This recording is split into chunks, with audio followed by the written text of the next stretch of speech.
करे श्रीमते भक्तिवेदांत स्वामी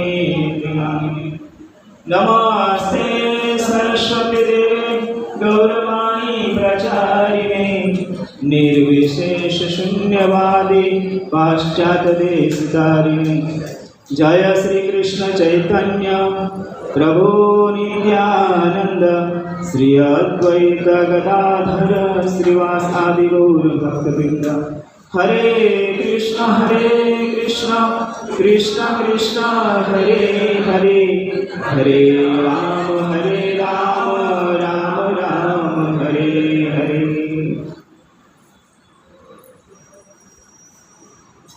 तो आज हम पाठ कर रहे हैं मध्य लीला श्री चैतन्य चरितामृत से और श्री रामानंद राय और महाप्रभु के बीच वार्तालाप। उससे पहले श्लोक बोलेंगे।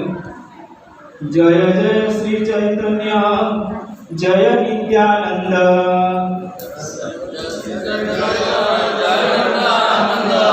जय अद्वैत चंद्र जय गौर भक्त वृंद जय जय श्री चैतन्य जय नित्यानंद जय अद्वैत चंद्र जय गौर भक्त वृंद जय जय श्री चैतन्य जय नित्यानंद जय अद्वैत चंद्र जय गौर भक्त वृंद। श्री चैतन्य महाप्रभु की जय हो, श्री नित्यानंद प्रभु की जय हो, श्री अद्वैत आचार्य की जय हो तथा श्री चैतन्य महाप्रभु के समस्त भक्तों की जय हो।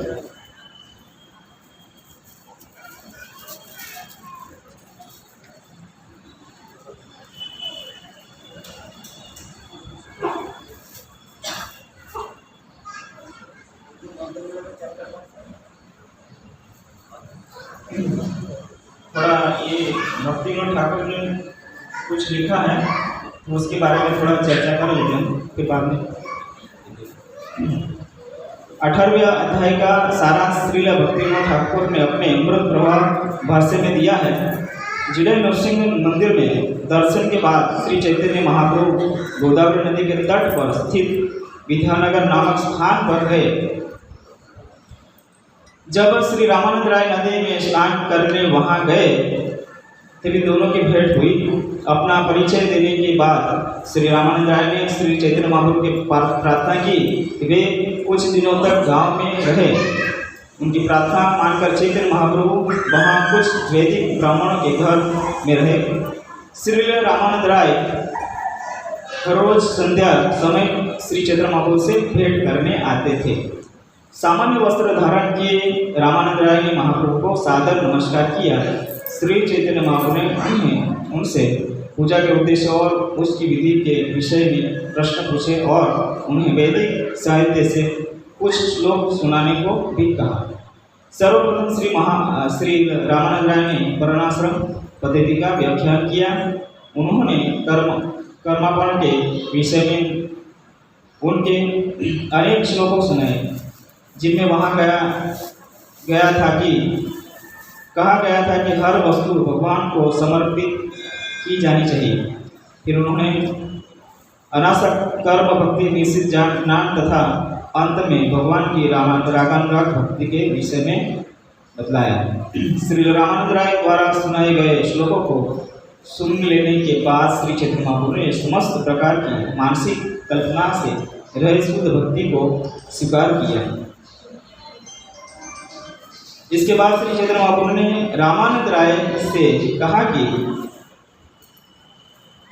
भक्ति के उच्च स्तर की व्याख्या करें। तब श्री रामानंद राय ने अन्य भक्ति भगवत प्रेम शुद्ध उदास भाव शक्ति भाव तथा वात्सल्य भाव से भगवान की सेवा के विषय में व्याख्या की। अंत में उन्होंने माधुर्य भाव से भगवान की सेवा के विषय में बतलाया। तत्पश्चात उन्होंने बतलाया कि किस प्रकार विभिन्न उपायों से माधुर्य भाव को विकसित किया जा सकता है। यहाँ माधुर्य प्रेम कृष्ण के प्रतीक श्रीमती राधा रानी के प्रेम में सर्वोच्च पूर्णता को प्राप्त करता है।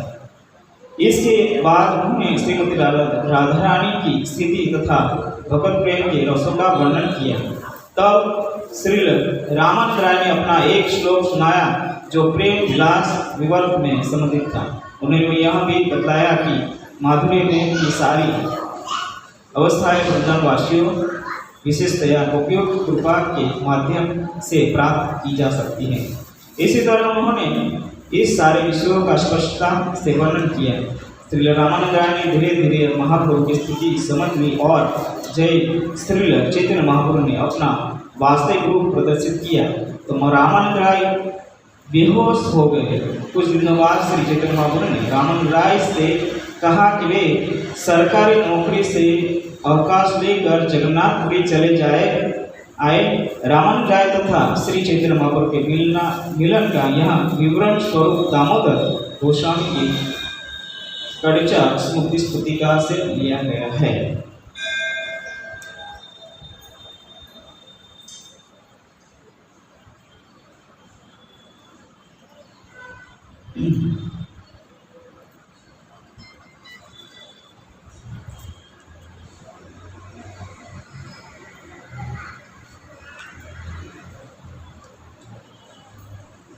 पूर्वरित प्रभु आगे गमन करिला जिलय नृसिंह क्षेत्रे कत दिन गेला। अपने पूर्ववर्ती कार्यक्रम के अनुसार श्री चैतन्य महाप्रभु ने आगे यात्रा की और कुछ दिनों के बाद जिलय नृसिंह नामक तीर्थ स्थान पर पहुंचे।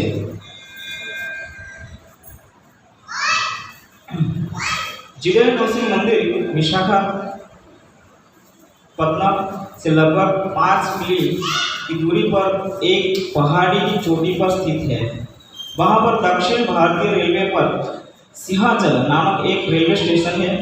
सिंहाचल नाम से विख्यात मंदिर विशाखापत्तनम क्षेत्र का सर्वश्रेष्ठ मंदिर है। यह मंदिर अत्यंत वैभवयुक्त है और स्थानीय भवन निर्माण कला का अनूठा उदाहरण है। एक शिलालेख में यह उल्लेख है कि पहले किसी रानी ने अर्चा विग्रह को सोने का पानी चढ़ाया था।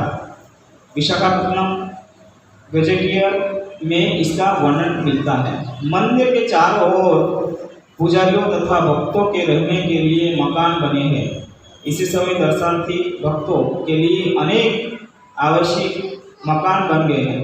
मूल विग्रह मंदिर के गर्भ में स्थित है, किंतु उनकी एक अनुकृति भी है जो विजयी मूर्ति कहलाती है। यह छोटी मूर्ति मंदिर से हिलाई जा सकती है और शोभा यात्रा में ले जाई जा सकती है। सारे पुजारी सामान्यतया रामानुज संप्रदाय के हैं और इन्हीं पर अर्चा विग्रह की पूजा का भार जो श्री संप्रदाय से वहाँ रहते हैं जिले नृसिंह। नृसिंह देखिया केल दंडवत प्रणीत प्रेमावेश केश बहु नृत्य गीत स्तुति। महाप्रभु ने दंडवत प्रणाम किया, फिर प्रेमावेश में उन्होंने अनेक प्रकार से नृत्य किया, कीर्तन किया और स्तुतियां की।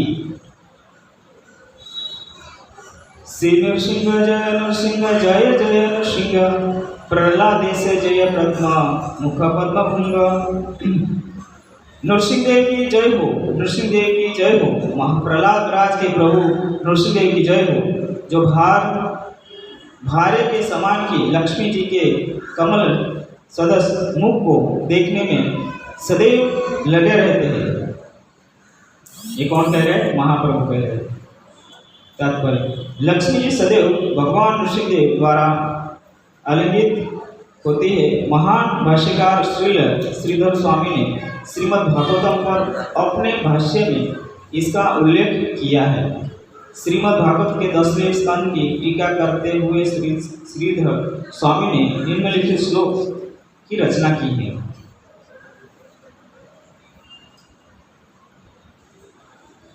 विद्या की देवी सरस्वती सदैव भगवान नृसिंह देव की सहायता करती है और वे लक्ष्मी जी का सदैव अपने वक्षस्थल पर आलिंगन करते हैं। भगवान सदैव अपने आप ज्ञान में पूर्ण है। हम नृसिंहदेव को नमस्कार करते हैं। इसी प्रकार श्रीमद् भागवत प्रथम स्कंद को टीका करते हुए श्रीधर स्वामी नृसिंहदेव का वर्णन इस प्रकार करते हैं।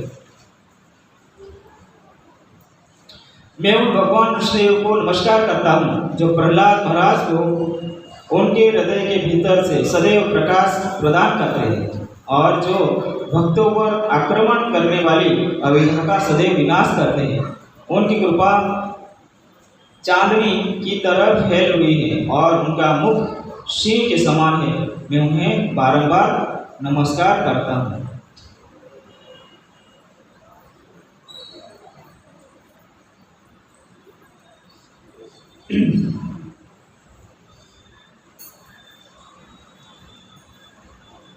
मत नाना श्लोक पढ़ी स्तुति केला नृसिंह सेवक माला प्रसुदानि दिला। इसी प्रकार श्री चैतन्य महाप्रभु ने शास्त्रों से अनेक श्लोक सुनाए। तब नृसिंहदेव के पुजारी ने महाप्रभु को मालाएं तथा प्रसाद लाकर दिया।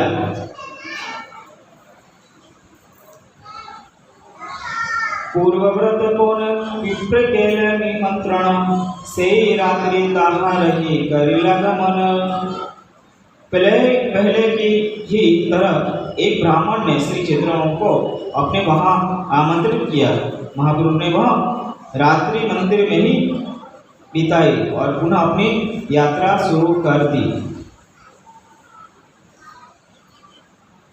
प्रभाते उठिला प्रभु चलिला प्रेमावेशे दिग्विदिव दिग्वदिक कहानी नाना रात्रि दिवसे।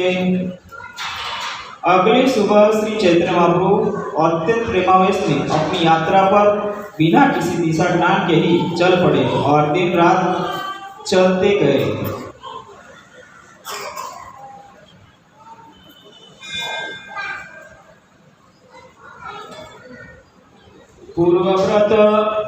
पूर्वव्रत वैष्णव करी सब लोक गणे गोदावरी तीरे प्रभु आइला कत दिने।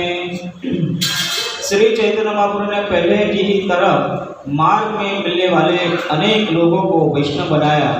कुछ दिनों बाद महाप्रभु गोदावरी नदी के तट पर जा पहुंचे। गोदावरी देखी हैला यमुना स्मरण तीरे बने देखी स्मृति हैल वृंदावन। जब उन्होंने तो गोदावरी नदी देखी तो उन्हें यमुना नदी का स्मरण हो आया और जब उन्होंने नदी के तट पर स्थित वन देखा तो उन्हें श्री वृंदावन धाम की याद हो आई।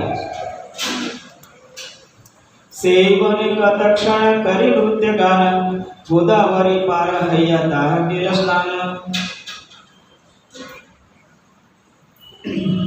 इसी वन में कुछ समय तक कुछ काल के लिए पहले ही की तरह कीर्तन तथा नृत्य करने के बाद महाप्रभु ने नदी पार की और दूसरे किनारे पर पहुंचकर स्नान किया। घट छाटिकत दूरे जल सन्निधाने वसी प्रभु करे कृष्ण नाम संकीर्तने। नदी में स्नान करने के बाद महाप्रभु स्नान घाट से कुछ दूर गए और कृष्ण के पवित्र नाम के कीर्तन में लगे। हरे कृष्ण कृष्ण कृष्ण हरे हरे हरे राम राम राम हरे हरे। हे काले दोला चढ़ी रामानंद राय स्नान करी बारे आइला बाजना बाजाया। इसी समय बाजे के गाजे के साथ पालकी पर चढ़कर रामानंद राय वहां स्नान करने आए।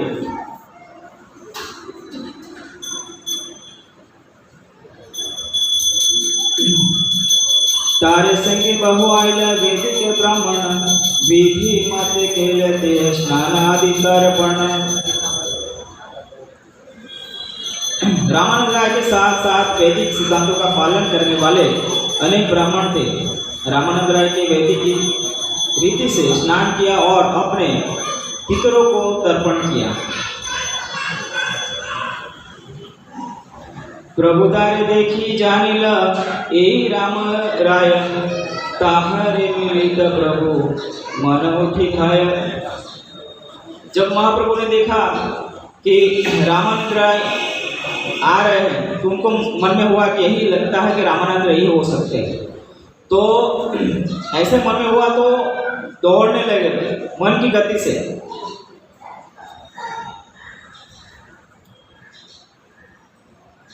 तथापि धैर्य धरि प्रभु रहिला बसिया, रामानंद आइला पुर्य सन्यासी देखिया। यद्यपि श्री चैतन्य प्रभु का मन उसके पीछे पीछे दौड़ रहा था, किंतु वे धैर्यपूर्वक बैठे रहे। तब रामानंद राय इस अपूर्व सन्यासी को देखकर उनसे मिलने आए।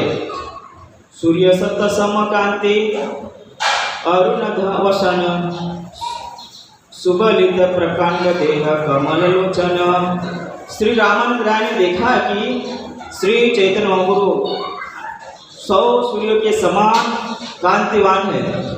उन्होंने केसरिया वस्त्र पहन रखा था, उनका शरीर विशाल तथा सुदृढ़ था और उनकी आंखें कमल की पंखुड़ियों जैसी थी।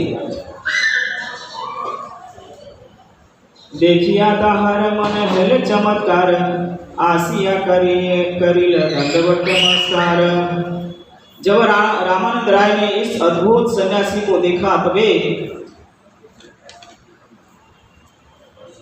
आश्चर्यचकित रह गए। वे उनके पास गए और तुरंत भूमि पर दंडवत गिरकर उन्हें सादर नमस्कार किया।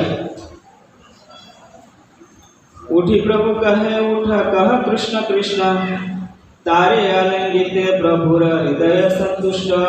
महाप्रभु खड़े हो गए और उन्होंने रामानंद राय से उठने तथा कृष्ण नाम का कीर्तन करने के लिए कहा। श्री चैतन्य महाप्रभु उनका आलिंगन करने के लिए अत्यंत उत्सुक थे, क्योंकि पहले से ही स्वरूप दामोदर ने बतलाया था कि आप दक्षिण भारत जा रहे हो, गोदावरी तट पर उनका श्री रामानंद राय का निवास स्थान है, तो आप उनको जरूर मिलिए। पहले से पता था। तथापि पूछिल तुम्हें राय रामानंद, देहो कहे से हरदास शुद्र मंद। तब महाप्रभु ने पूछा कि क्या आप रामानंद राय हो? तो उन्होंने उत्तर दिया, हाँ, मैं आपका तुच्छ दास हूँ और शूद्र जाति का हूँ। रामानंद राय ने यही कहा, मैं एक राजा हूँ। उन्होंने कहा कि मैं एक तुच्छ दास हूँ। हालांकि उस राज्य के वो ये थे और राजा के रूप में उनको जानते थे, फिर भी उन्होंने कहा कि मैं एक तुच्छ दास हूँ। तबे तारे केले प्रभु दृढ़ आलिंगन, प्रेमावेशे प्रभु भूते देहि अचेतन। तब श्री चैतन्य महाप्रभु ने श्री रामानंद राय का दृढ़ता से आलिंगन किया। इसी तरह प्रभु तथा दास दोनों प्रेमावेश में अचेत से हो गए। स्वाभाविक प्रेम तोहार उदय करिला, दुहा आलिंगिया दुहे भूमिते पड़िला। दोनों में एक दूसरे के प्रति स्वाभाविक प्रेम उमड़ आया। दोनों ने आलिंगन किया और दोनों भूमि पर गिर पड़े। तात्पर्य, श्री रामानंद राय विशाखा गोपी के अवतार है, क्योंकि श्री चैतन्य महाप्रभु साक्षात भगवान कृष्ण थे। अतएव विशाखा तथा कृष्ण में प्रेम का उदय होना स्वाभाविक था। श्री कृष्ण चैतन्य महाप्रभु श्रीमती राधारानी तथा कृष्ण के सम्मिलित रूप है और विशाखा गोपी श्रीमती राधारानी की प्रधान सहायिका थी। रामानंद राय तथा श्री चैतन्य महाप्रभु ने एक दूसरे का दृढ़ आलिंगन किया, क्योंकि उनके स्वाभाविक प्रेम उमड़ आया था। कृष्ण लीला में रामानंद राय विशाखा सखी थे, स्वाभाविक है कि उनका प्रेम जो है उमड़ आया। सप्तस्वेद अश्रुकंप पुलक कैलभ्य, दुहार मुखित सुनी गद गद कृष्ण वर्ण। एक दूसरे का आलिंगन करते समय उनमें स्तंभ, स्वेद, अश्रु, कंप, पुलक, वैवर्ण ये भाव लक्षण प्रकट हो आए। उनके मुखों से रुक रुक कर कृष्ण शब्द निकल रहा था। जैसे बहुत सालों के बाद मिले हो, 5000 साल के बाद, 4,500 साल के बाद, तो एक आंखों के अंदर आंसू था और शरीर कंपन कर रहा था और शब्द कृष्ण कृष्ण तो स्पष्ट रूप से नहीं निकल रहा था, लेकिन टूट टूट के निकल रहा था और भाव इसमें अचेतन हो गए। देखिया ब्राह्मण गण चल चमत्कार, देखिए ब्राह्मण सब करे विचार। जब रूढ़िवादी कर्मकांडी वैदिक ब्राह्मण ने इस प्रेम वेश के प्रकृति को देखा तो वे आश्चर्यचकित रह गए। वे सारे ब्राह्मण इस प्रकार विचार करने लगे। तो वहाँ पर कर्मकांडी ब्राह्मण आए थे, सभी प्रकार के ब्राह्मण आए थे वहाँ पर।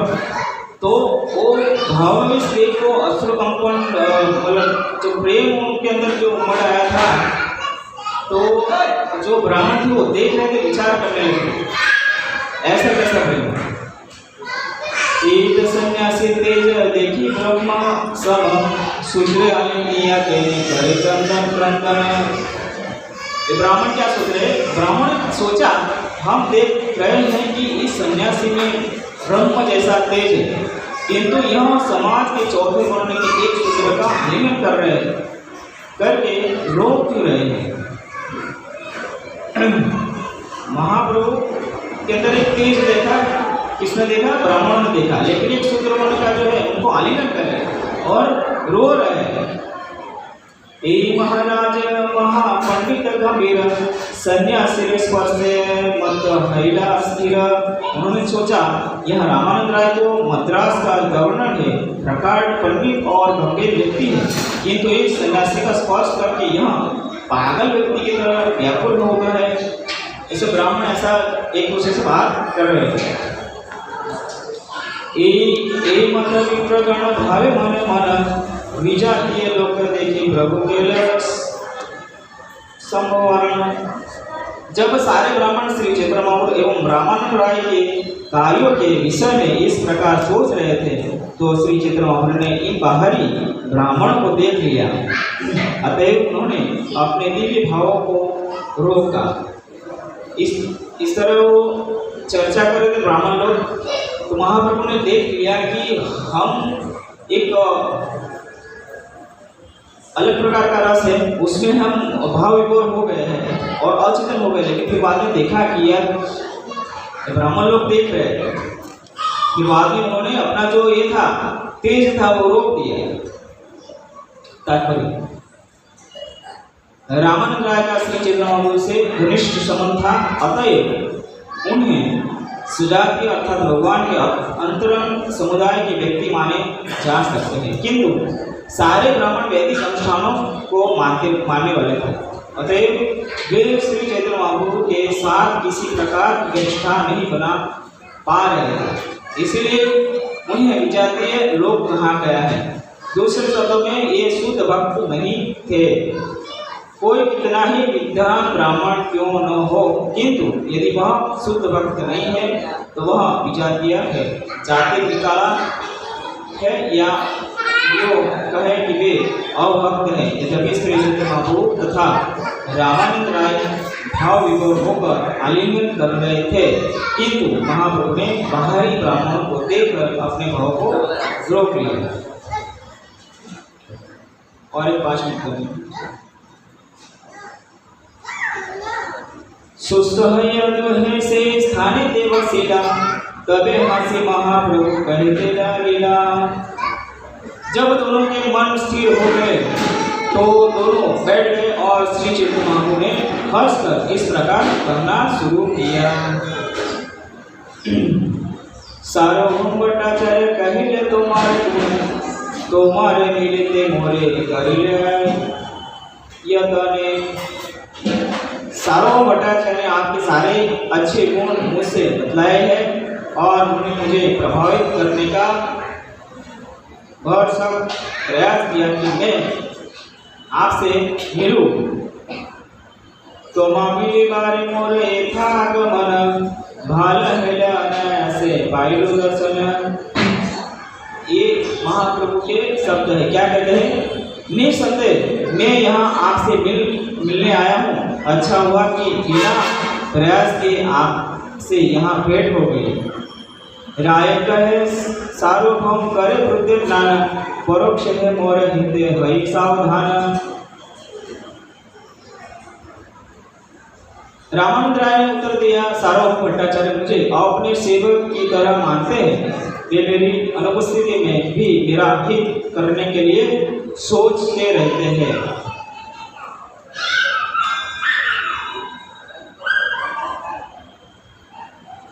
तारे कृपया पाइनु तुम्हारा दर्शन आज ही सफल है मोर मनुष्य जन्म।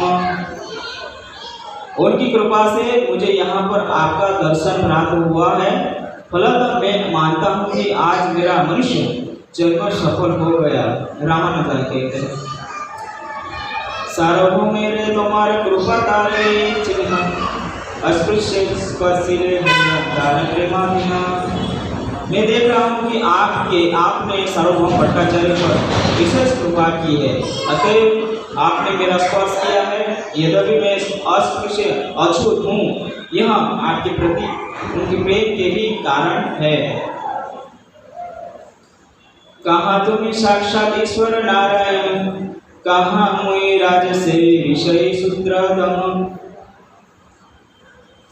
आप साक्षात पूर्ण पुरुषोत्तम भगवान नारायण हैं और मैं भौतिकवादी कार्यों में रुचि रखने वाला केवल एक सरकारी नौकर हूँ। निसंदेह मैं सूत्रों में भी सबसे नीच हूँ।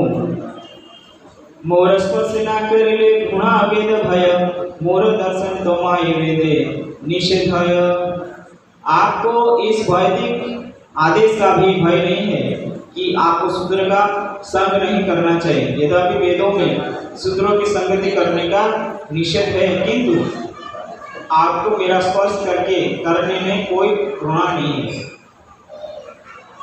वेदों में बताया गया है कि एक शूद्र को स्पर्श नहीं करना चाहिए, फिर भी महाप्रभु ने सारे नियमों को तोड़ दिया एक शुद्ध भक्त के लिए। रामानंद राय यहाँ पर ये कहते हैं ये सब। यहाँ भगवद्गीता का श्लोक प्रभुपाद ने लिखा है, माही बात ये बात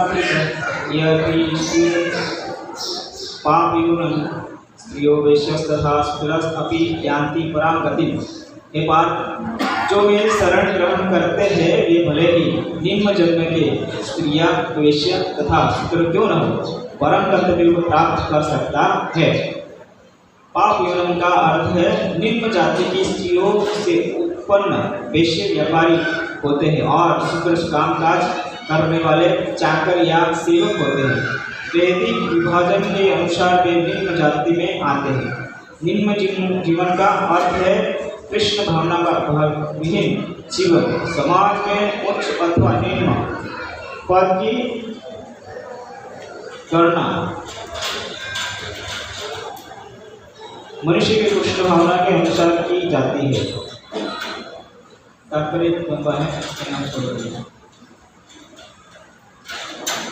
तोमार कृपाए तोमार कराय नित कर्म, साक्षात ईश्वर तुम्ही के जाने तोमार मर्म। आप स्वयं साक्षात पूर्ण पुरुषोत्तम भगवान है, अतएव आपके प्रयोजन रहस्य को कोई नहीं समझ सकता। यह आपकी कृपा है कि आप मेरा स्पर्श कर रहे हैं, यद्यपि वेदों द्वारा इसकी अनुमति नहीं है। किसी सन्यासी के लिए विषय तथा भौतिकवादी लोगों को देखना पूरी तरह वर्जित है, किंतु श्री चैतन्य महाप्रभु अपनी असीम अहैतुक कृपा के कारण जन्म तथा पद पर विचार किए बिना ही किसी पर भी कृपा कर सकते हैं।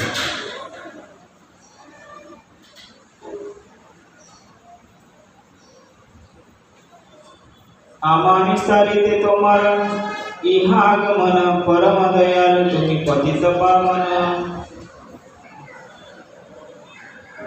आप यहाँ मेरा उद्धार करने के लिए विशेष रूप से पधारे हैं। आप इतने दयालु हैं कि सभी पतित आत्माओं को केवल आप ही उबार सकते हैं।